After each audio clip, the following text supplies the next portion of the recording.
congratulate Dr. Abid for his 7th year of a very great conference, nice lectures, and nice demos that we have every year. So just to go ahead and not to keep the day delayed, I'm going to talk briefly about EUS-guided liver biopsy, the advances, and how can we optimize this kind of endoscopic therapy. These are my disclosures.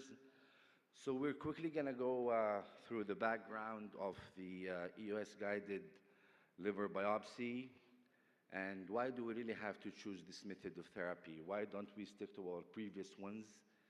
Who are the best patients that you have to select for EUS-guided LB? And then if you want to do the procedure, what is the best preparation and precautions and complications that you could know of or expect? I'm going to go through quickly clinical literature, then we'll open the floor for discussion maybe later. So there is no doubt that liver biopsy is a very essential tool in diagnosis and management for liver disease. It has been a while that EUS-guided liver biopsy have been evolved. It's more than 20 years where trials have been trying to get this procedure done, and we're talking about more than 20 years of the first biopsy that was done by this method. We're going to talk more about the details of that. We all know about the standard and the conventional liver biopsy method that have been done. They still exist very well, and they are very well established modalities of evaluating adequacy of the liver pathology. We have our colleagues from the hepatology department who referred patients for raised liver enzymes, start working them for chronic liver disease workup. If it came to be positive, sometimes they would necessitate to have a biopsy for these patients at some time. And then the questions comes, what you want to do here? Do you want to do a transjugular liver biopsy for this patient? Do you want just to go with the standard percutaneous one? Or do you want to do an EUS-guided liver biopsy for this patient? So if we are going to do an EUS-guided liver biopsy, it's really wise to do it while you want to do an EGD for other indication. Let's say Barrett's esophagus, esophageal varices, peptic ulcer disease, and others, to evaluate and to do the liver biopsy at the same time. That will make it more cost-effective. Or if you want to evaluate the biliary system with a patient who's having an elevated liver enzymes, which is not of a clear cause yet. So why are we considering the EUS-guided liver biopsy? It's evident, and we have a good body of evidence by now, that it's quite safe procedure. You are under direct vision of a Doppler. You can see all the vessels. You can target what you want to go to. And there is a lot of retrospective, prospective trial that confirm that the complication rates are very comparable or even less than the standard methods that have been done. There is no doubt that EUS-LB is an effective therapy if it's done with other procedure indicated for other problems that the patient have. And it is as well can be very effective in those obese patients, for example, who will be difficult to have an biopsy to be done transcutaneously. It can be quite convenient to those patients who are anxious and they don't want to do the standard method of liver biopsy. So this procedure, the patient can be sedated, he can have his liver biopsy done, and then after 2 hours, he can just go home if he's doing well. And then we are talking about the area of cost effectiveness, additional procedure cost, having more RVU for hospital, growing outpatient referrals and stuff, and this keeping the procedure within the GI field. So all these are probably something causes that let us think more about doing an EUS-guided liver biopsy. Is everybody eligible for this kind of procedure? There are patients, as I said, that can be a candidate for it. I talked about this already. All of these, as our other procedure in the platelets is the 50 when there is a coagulopathy with an INR of 1.5. We used to do this before, but if the patient is cirrhotic and you want to measure the portal pressure, was traditionally done through our colleagues in the radiology, but now we are doing it with an EUS guided therapy. So as we know, it's a procedure that's done under moderate sedation. You can put the patient prone or left lateral. That depends on your comfortable zone and how you want to prepare the patient. The needle has to be prepared in a special way. If you are planning to start this kind of procedure, it's good to have an observation or a proctorship for 2 or 3 cases before. So simply you have to remove the stylet, then you have to prime the needle with heparin or saline, and then you can as well put saline of 2 cc or 3 cc in the needle itself, and then you go and puncture. I'm going to talk about this in the next slides. We use Doppler, as I said, and then you go to the liver, you do 1 pass, and with this 1 pass you can do 2, 3 actuations, which is the most common. It's not necessitated to do more than that or less. So the usual or the standard and the evidence came with 2 or 3 actuation, which is sufficient for that. After each pass, the needle is simply removed, and the tissue is stored in formalin, sent to the pathology colleagues to evaluate the sample and give us the histology. Quite safe procedure, fast, patient can be discharged with low complication rate. One of the main advantages of EUS guided liver biopsy is that you can biopsy both liver lobes. So you can go to the right lobe through the stomach, torquing 180 degrees, having the knob of the linear echo endoscope close to the liver, then doing the sample, or you can do the left lobe of the liver by identifying the celiac artery in the stomach and then doing a 90-degree counterclockwise approach and taking the biopsy itself. So I think this is quite straightforward. I'll try to pass this fast because of the time. This is a patient who have been having a suspicion of NASH, and this, as you can see, the liver tissue here. We're surfing to see if there is a good way to go and to sample the liver without having any complications or bleeding. You can see the needle is coming, and then so the Nawaf is closed. Okay, so we'll hold for a while. You want me to continue or? Yeah. Okay, so that's what we do usually. Then after that, you can just go, you do the iterations, and you send it for pathology. There are many pros and cons of this method that have been reviewed, and there's a very good review who wants to go over it that was published in 2020, looking in details into each method and what is the precautions that you have to do with each one, what is the indications, complications, advantages, and disadvantages. So to summarize, I say probably the EUS guided liver biopsy is quite tolerable. It has a very low recovery time, as I said, with low complication, and it needs a training for 5 to 10 cases to be confident to do the procedure with stable heart. Hemorrhage is very limited. It has been looked at the literatures between 2 to 3.7 or 8%. It's intracapsular kind of bleeding.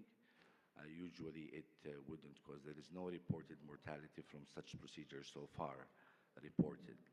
If it's done alone, it can be costly. So again, please consider doing this kind of procedure if you are going to do any other endoscopy procedure for other indication. So it's still closed. Okay, what are the possible complications? there been like 16 or 17 at least retrospective and prospective studies and analyses that looked into that, and probably 2 or 3 meta-analyses that looked into this. And all the complications have been mainly bleeding, which is gone within a week after the biopsy intervention with no complications. As we all know, it started with the TrueCut biopsy, and then they moved to the 19-gauge FNA needle, followed by the 19-gauge FNB needle. Some yet prefer to do the 22 FNB needle.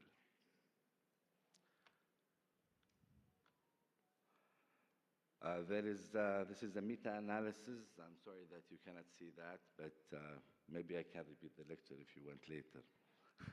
That goes with more than 400 patients and reporting a very nice curve of safety margin for this case of procedure itself with minor bleeding.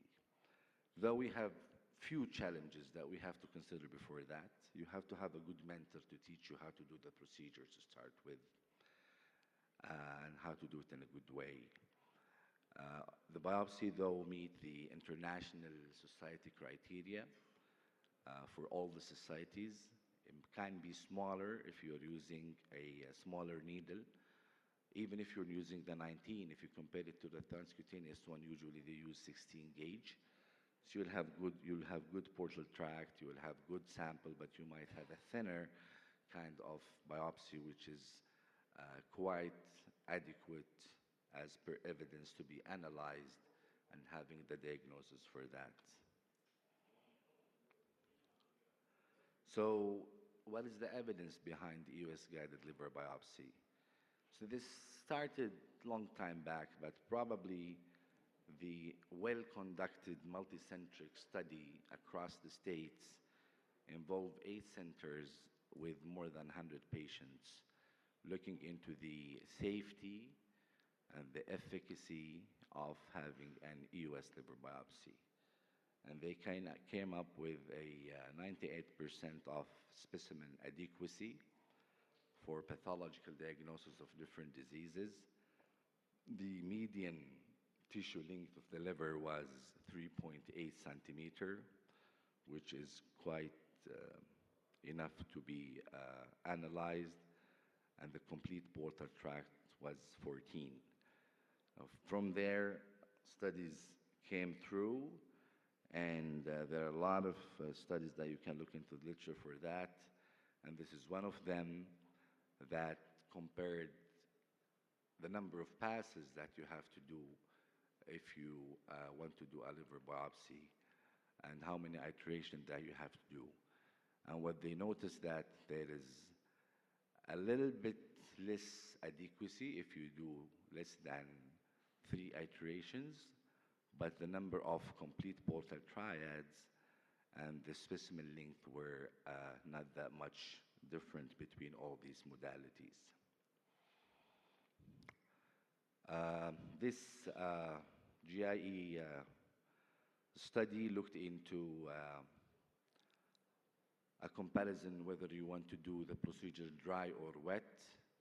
As I explained earlier, they came up with around 120 biopsies from 40 participants, and the specimen adequacy occurred in 98% if you are taking it wet, and 93% if it's dry, and that was significant as per the study itself. The length was around 5 centimeters for the wet one, and it was 2.5. So just to sum it up, if you want to do it, please try to do the procedure in a wet manner rather than the dry manner itself. So if we want to compare the adequacy among different LB methods, this study looked into the EUS-guided liver biopsy, if it can provide the diagnostic samples that compares other methods, which is the percutaneous or transjugular one. Have been 6 or 7 years under published. It's a retrospective cohort that looked into 192 patients, looking into EUS LB, transjugular LB, or percutaneous one. They evaluated the total specimen length and the count of the complete portal triads. And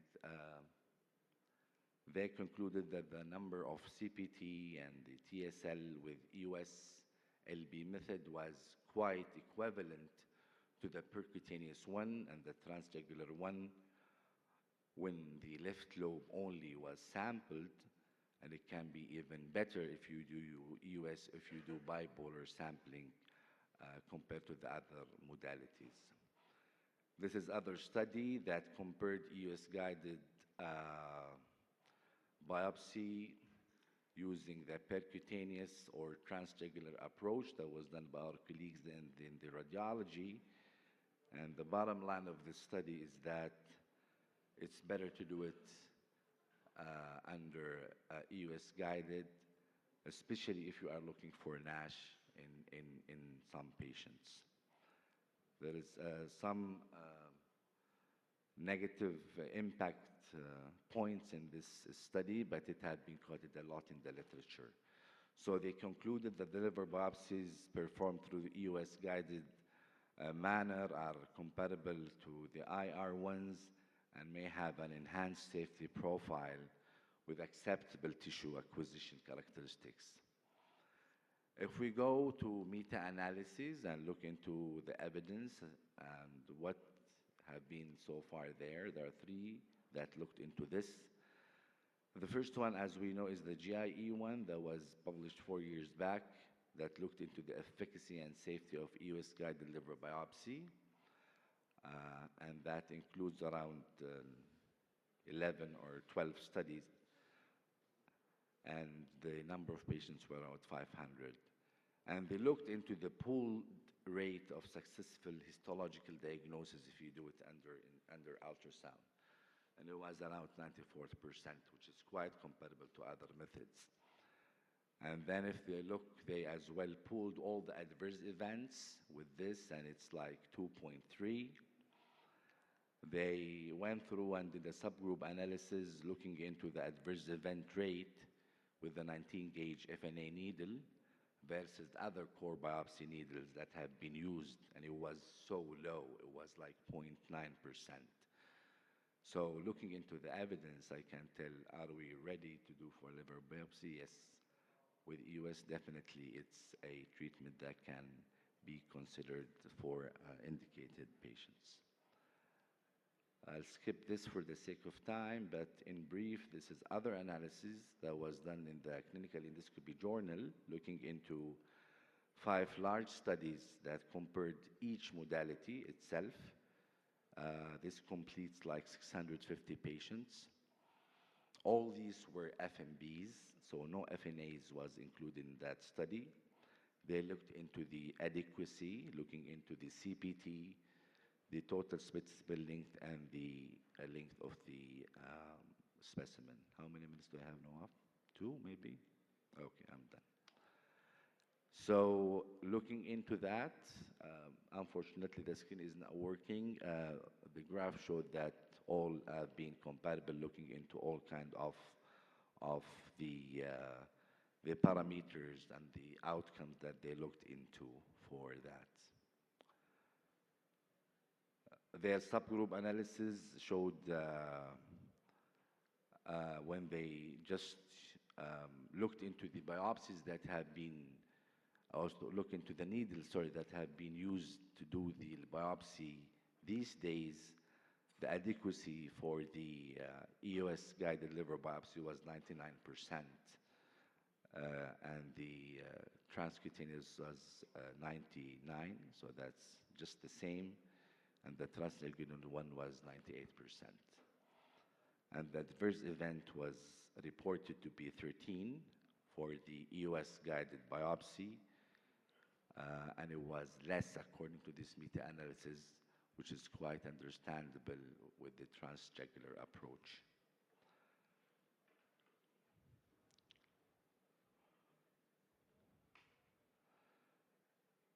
So I think I have a couple case studies, a lot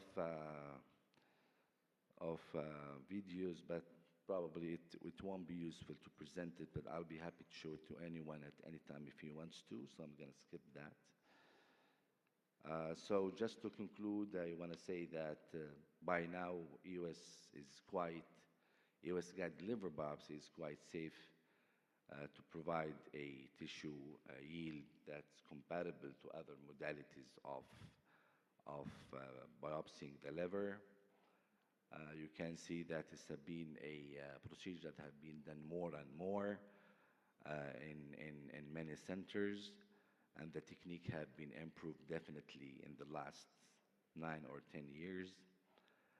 We can sample the liver in a bipolar manner in comparison to other methods. And as I said, it can be cost effective if the patient needs an EGD for any other indication. If you are to use a needle, I'd go with the 19 gauge FMB needle. You can choose which needle you want to go with, but according to the evidence, the best result came from the 19 gauge FMB needle with a wet suction technique. One pass, 3 actuation technique is quite sufficient to have a proper sample handling. And with that, I would thank everybody for